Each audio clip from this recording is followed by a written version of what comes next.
Paper 2023 set है ये, और पेपर है ये सोशल साइंस का। किसका है? सोशल साइंस का। सेट कौन सा? 2023 का। 24 का मैं पहले हल करवा चुका हूँ। ये जो 23 का सेट है इसमें से 7 नंबर क्वेश्चन से लेकर 14 नंबर क्वेश्चन तक लिएगा ये सभी क्वेश्चन 2-2 नंबर के हैं। कितने नंबर के हैं? 2-2 नंबर के क्वेश्चन आते हैं। अभी जो पहला आपका प्रश्न है 7 नंबर, वायु प्रदूषण के दुष्प्रभाव लिखिए। ये पक्का ही 100% आता है। इसके रूप बदली हो सकते हैं।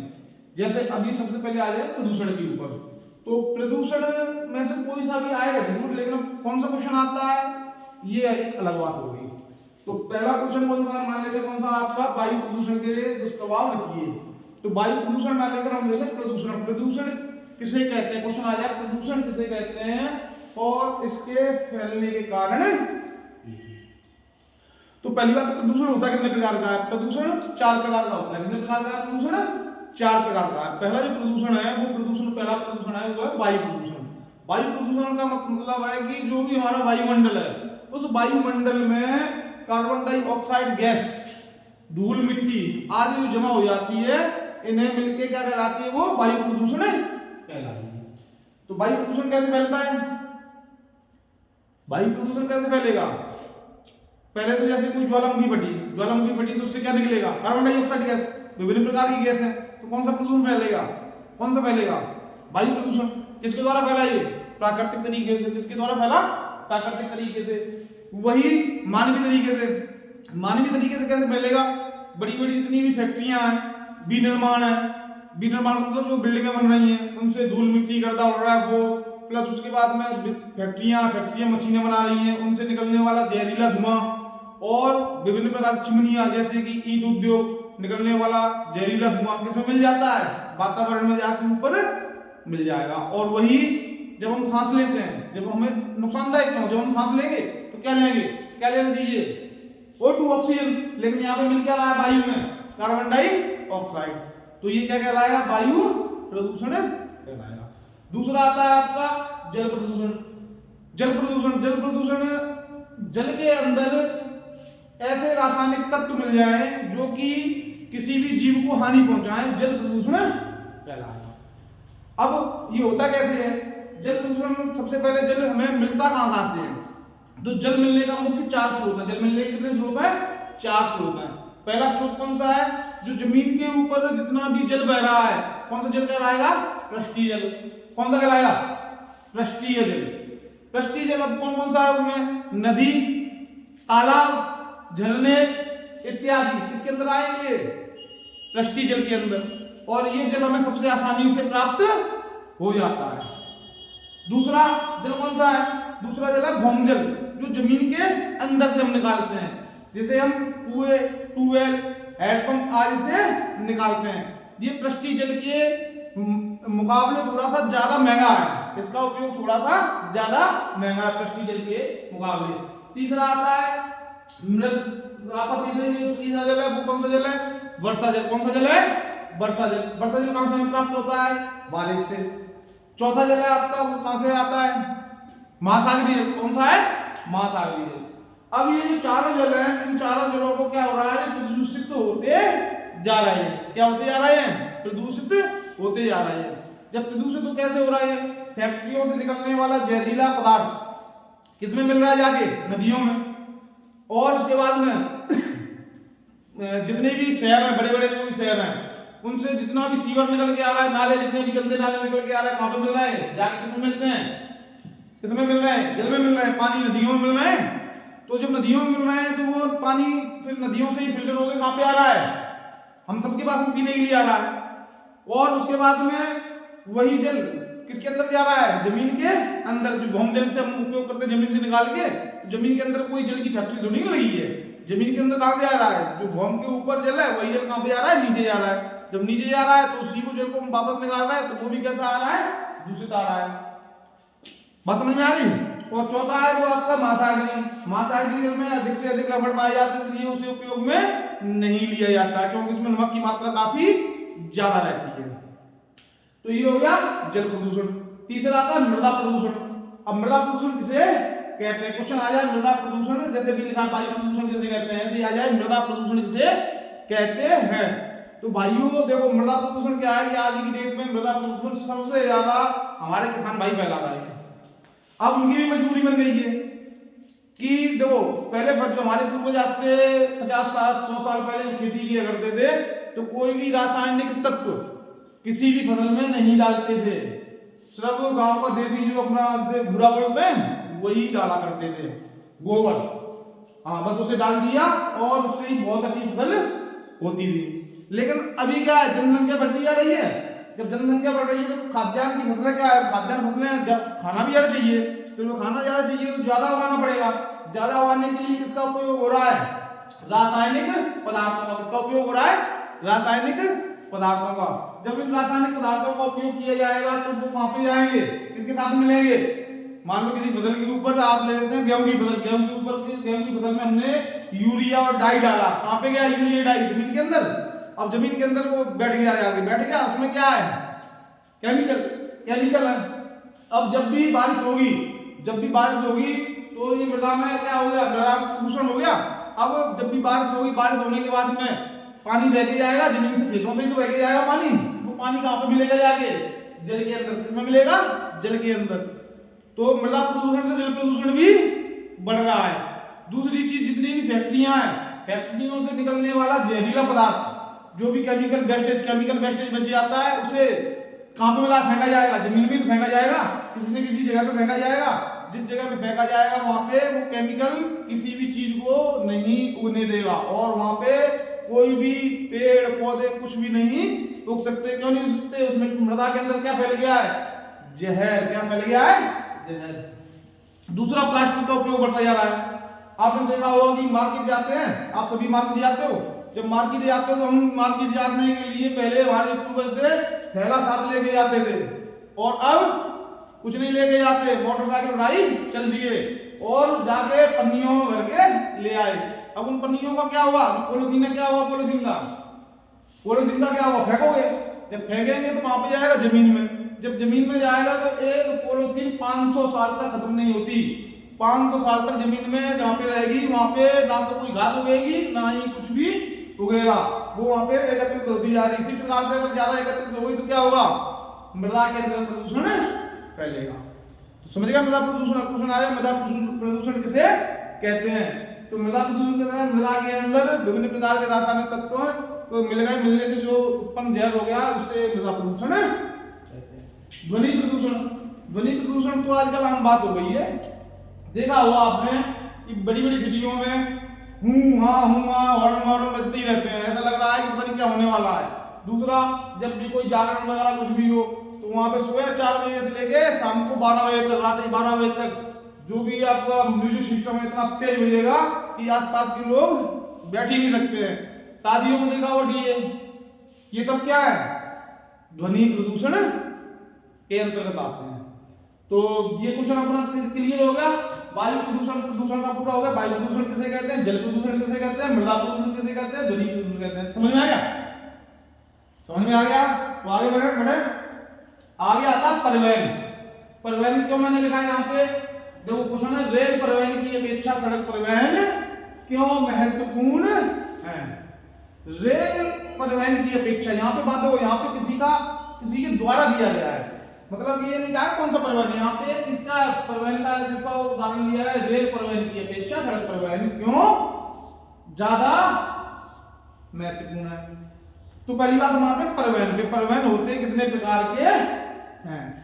तो परिवहन सबसे पहले परिवहन पे आते हैं। तो परिवहन देखो, परिवहन होते हैं 4 प्रकार के। मैंने यहाँ पे लिख दिया, आपको लिखा दिखाई दे रहा होगा, तो लिखा दिखाई दे रहा है इसमें जो 4 प्रकार के परिवहन है। उन 4 प्रकार के परिवहन में पहला परिवहन है थल परिवहन। कौन सा है, थल परिवहन। और जो पहला थल परिवहन है, जो थल परिवहन के अंदर, अब थल का मतलब जमीन, थल का मतलब क्या हो गया, जमीन के ऊपर जितने भी चलने वाले परिवहन थल परिवहन कहलाते हैं। उदाहरण के लिए नंबर 1 सड़क परिवहन, नंबर 2 रेल परिवहन। अब सड़क परिवहन और रेल परिवहन में अंतर तो यही है। तो सड़क परिवहन क्या है, सड़क हम कहीं भी किसी भी जगह बना सकते हैं और इसे बनाने में रेल परिवहन के अपेक्षा कम खर्चा आता है। प्रत्येक गांव में बना सकते हैं, प्रत्येक गांव को सिटियों से जोड़ने के लिए बना सकते हैं। किंतु रेल परिवहन हम प्रत्येक गांव में क्या रेल बिछा सकते हैं? प्रत्येक सिटी से रेल निकाल सकते हैं? नहीं निकाल सकते। क्यों नहीं निकाल सकते? क्योंकि सड़क हर जगह निकाल सकते हैं, रेल जो मार्ग है वो हर जगह नहीं बिछाए जा सकते। इसलिए रेल परिवहन की अपेक्षा सड़क परिवहन ज्यादा सुगम है। समझ में आ गई? दूसरा चलते हैं जल परिवहन। दूसरा आता है वायु परिवहन। अब वायु परिवहन के अंदर कौन कौन से परिवहन आते हैं? वायु परिवहन के अंदर जो भी वायुयान है वो आएंगे, जैसे जहाज इत्यादि। अब जहाज वायु परिवहन होते कितने प्रकार के? वायु परिवहन भी दो प्रकार के होते हैं, एक होता है डोमेस्टिक और एक होता है इंटरनेशनल। अब ये जो डोमेस्टिक है तो देश के अंदर जो घरेलू उड़ान है उन्हें बोलते हैं डोमेस्टिक, और जो देश से बाहर दूसरे देशों में जाते हैं उन्हें बोलते हैं इंटरनेशनल। अब ये जो जहाँ पे खड़े रहते हैं उस जगह को बोलते हैं एयरपोर्ट। क्या बोलेंगे? एयरपोर्ट। जैसे बस खड़ी होगी तो क्या बोलेंगे? बस को खड़ी होने के लिए बस स्टैंड। रेल खड़ी होगी तो रेलवे स्टेशन। इसी प्रकार से जब भी वायुयान जहाँ पे हम जाएंगे वहां पे जहाँ पे वायुयान खड़े रहेंगे उसे क्या बोलेंगे? एयरपोर्ट या हवाई अड्डा। अब ये हवाई अड्डा मतलब समझ में आ गया, जहाँ पे विमान खड़े रहते हैं। आगे बढ़े। तीसरा परिवहन है जल परिवहन। जल परिवहन, अब जल परिवहन क्या है? जल परिवहन वह परिवहन है कि हम एक जगह से दूसरी जगह जाएं और पानी के ऊपर ही जाएं। उदाहरण के लिए आप देखो, अंबा में हो, अंबा से गए कहां पे? मान लेते हैं कि अपनी घाट पे, घाट से अपने उपनाड़ जाना। अपनाड़ जाने के लिए बीच में चंबल नदी आ रही है, आ रही नहीं आ रही है? अब चंबल नदी पार करने के लिए पुल तो है नहीं, तो किससे पार करेंगे? जल परिवहन से। किससे पार करेंगे? जल परिवहन से। स्टीमर में बैठे एमपी से यूपी में पहुंच गए तो ये परिवहन कौन सा हो गया? जल परिवहन। तो ये कौन सा जल परिवहन है? घरेलू। कौन सा है? घरेलू। और यही समुद्र के मार्ग की बात करें तो मान लो कि यहाँ से हमें दुबई जाना है, तो दुबई जाने के लिए या तो हमें वायु परिवहन का उपयोग करना पड़ेगा या जल परिवहन का उपयोग करना पड़ेगा। तो भाई जब हम जल परिवहन से जाते हैं तो जल परिवहन से जब हम जाएंगे समुद्र के मार्ग से तब कौन सा कहलाएगा? इंटरनेशनल। कौन सा हो गया? इंटरनेशनल। और वही मान लो कि कलकत्ता से गोवा आपको सामान आना है तो कलकत्ता से किसमें लोड हो गया? जहाजों में लोड हो गया, पानी के जो भी जहाज उनके अंदर लोड हो गया, और पानी के मार्ग से कहां पे आ गया? गोवा आ गया। तो कौन सा हो गया? आंतरिक। कौन सा हो गया? आंतरिक या घरेलू। तो समझ में आ गया परिवहन।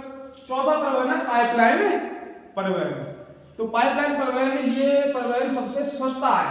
कैसे सस्ता? मान लो कि 80% व्यापार किसका करता है? भारत 80% व्यापार विदेशों से करता है। किस चीज का? पेट्रोलियम पदार्थ का। अब पेट्रोलियम जितने भी पदार्थ हैं उन्हें बार बार टैंकर में भरो, फिर उसके बाद उन्हें टैंकर से लेके आओ, फिर लाने के बाद फिर खाली करो, फिर एक स्थान से दूसरे स्थान पर ले जाओ। काफी समय, काफी धन का खर्चा होता है। अगर उसी जगह पे आप पाइपलाइन बिछाते हैं, सपोज करो कि इराक से और भारत तक एक ऐसी पाइपलाइन बिछा दी जाए, नाम बिछ भी रही है, जो नाम है तापी। जो पाइपलाइन है उसका नाम क्या है? तापी।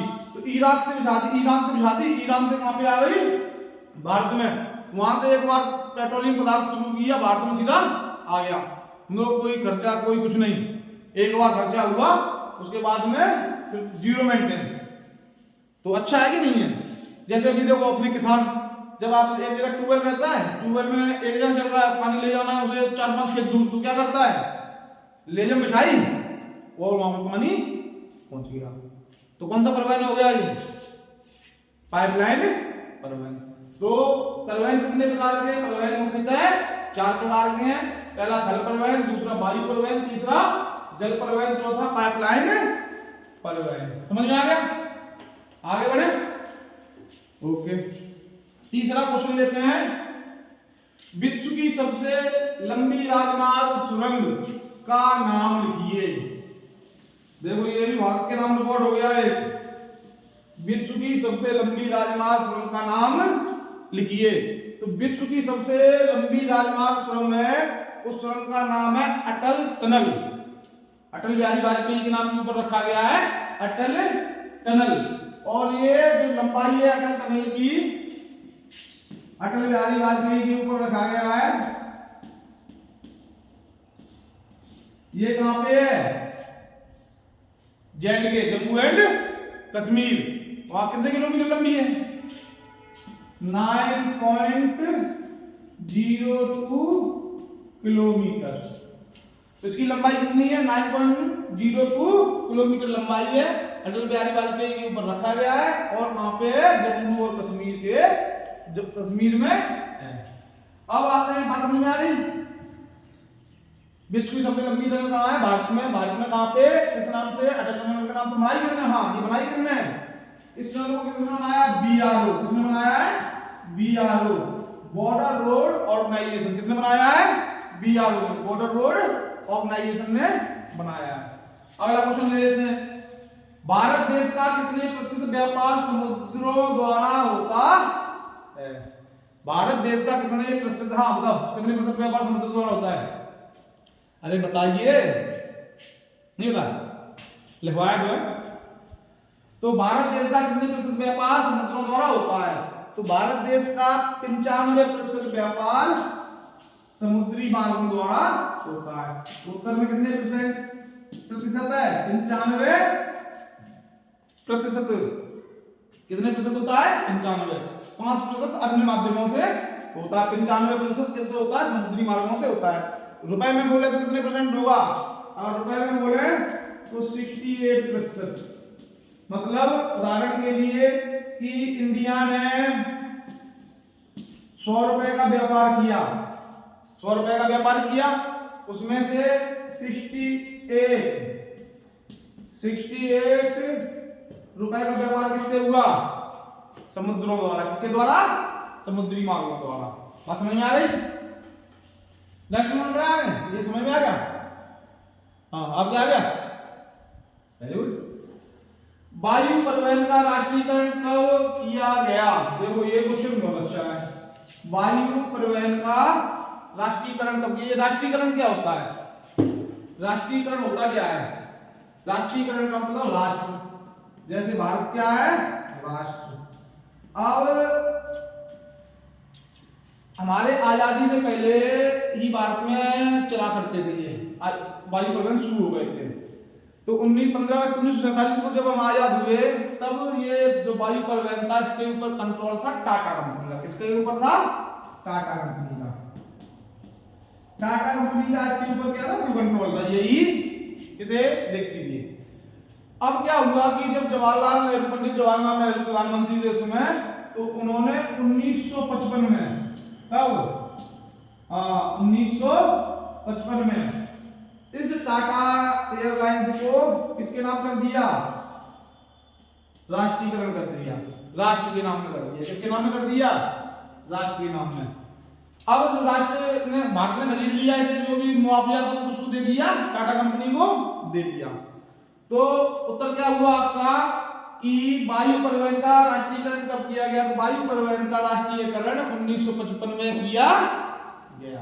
बात समझ में आ गई? कब किया गया? 1955 में किया गया। उससे पहले कौन चला रहा था? टाटा समूह। कौन सा? टाटा समूह।